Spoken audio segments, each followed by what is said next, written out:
ஒரு பேப்பரை எப்படி ரிவைஸ் பண்ணி பார்க்குறது? ஆன்சர் எழுதுகிறோம் எக்ஸாமில், அது எப்படி ரிவைஸ் பண்ணுறது? எத்தனை தடவை திருப்பினாலும் அதே தான், நான் தான் எழுதியிருக்கேன், எனக்கு தெரியாதாக்கும், அப்படி தானே தோணும் எல்லா குழந்தைகளுக்கும். இப்படி தடாலும் திருப்போம். அப்படி கிடையாது. பேப்பர் எழுதி முடித்ததுக்கு அப்புறமா உங்கள் பேப்பரை நீங்கள் ரிவைஸ் பண்ணுறதா நினைக்காதீங்க. பென்சில் எடுத்துக்கோங்க கையில்.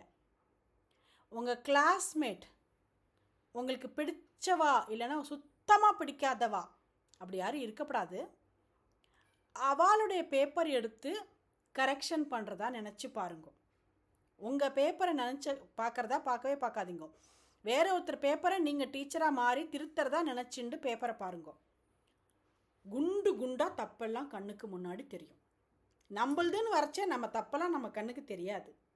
அடுத்தவா பேப்பரை கரெக்ஷன் பண்ணுறோன்னு நினச்சிட்டு நம்ம பார்க்கறச்சே எல்லா தப்புகளுமே டப்புன்னு கண்ணு முன்னாடி வந்து அப்படியே 3D மாதிரி ப்ரொஜெக்ட் ஆகும்.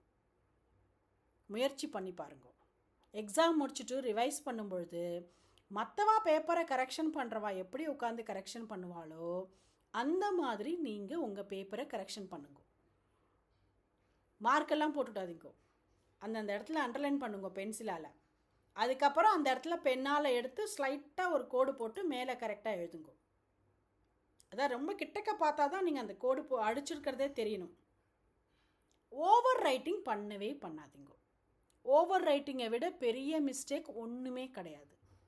Over writing is a very big blunder உங்களுக்கு மார்க் லூஸ் பண்ணுறதுக்கு.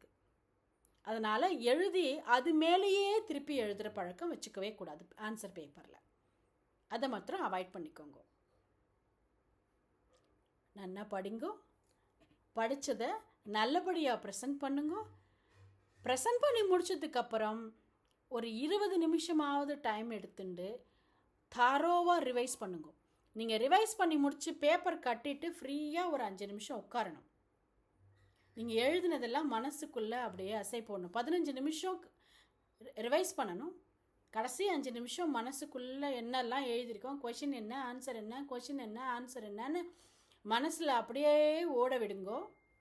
இது கரெக்டாக, இது கரெக்டாக, அது கரெக்டாக, அது கரெக்டு, ஓகே ஓகே ஓகே ஓகேன்னு போயிட்டே இருந்ததுன்னா உங்களை தவிர வேறு யாருக்குமே சென்டம் வராது.